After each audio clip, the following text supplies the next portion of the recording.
Supreme court ने एक बार फिर समस्या का हल निकाला।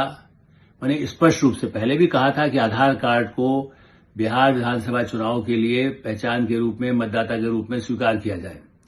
आज एक तरह से अंतिम फैसला दे दिया। सुप्रीम कोर्ट ने कह दिया है कि आप आधार कार्ड को, चुनाव आयोग से कहा गया है कि जब आप जो भी स्थितियां हैं, आप आधार कार्ड को प्रमाण मानिए और उनके आधार पर उनको मतदाता सूची में उन नागरिकों का नाम रखिए।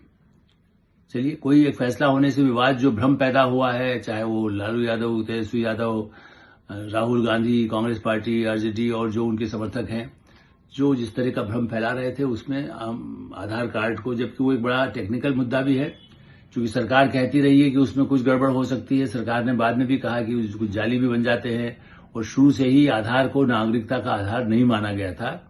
नागरिकता का आधार वोटर लिस्ट और दूसरे जो इस तरह के डॉक्यूमेंट्स हैं, उस पर माना जाता है। लेकिन अब सुप्रीम कोर्ट ने चुनाव के लिए भी कह दिया है, तो उसे तो चुनाव आयोग पहले भी कह चुका है कि हम ऐसा विचार कर सकते हैं।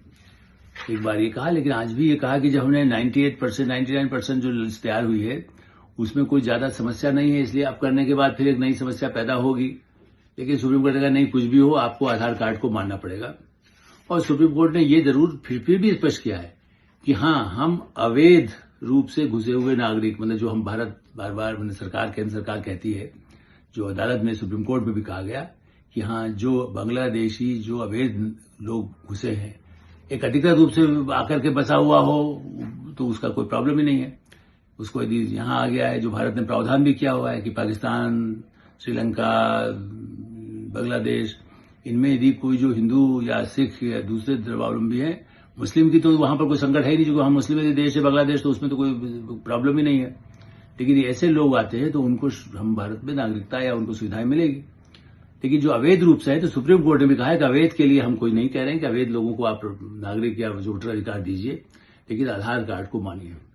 तो अब तो राहुल गांधी और उनको चुप हो जाना चाहिए और आधार कार्ड से सारी सूची को अपडेट कराने के लिए अपने लाखों हजारों कार्यकर्ता जिसका वो दावा करते हैं, उसे करना चाहिए। ये अलग बात है, कई राज्यों में सामने आया है कि जो जिनको वो दावा कर रहे थे कि हम इनको हमारे एक मतदान का देखेंगे, वो पता चला कि वो उनकी पार्टी में है ही नहीं। वो कहते हैं हम तो इस पार्टी से हमारा कोई लेना देना नहीं है।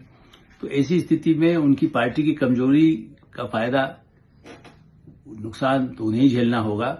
लेकिन एक पूर्ण विराम लग गया है कि आधार कार्ड के आधार पर बिहार के चुनाव में वोटर बन सकते हैं।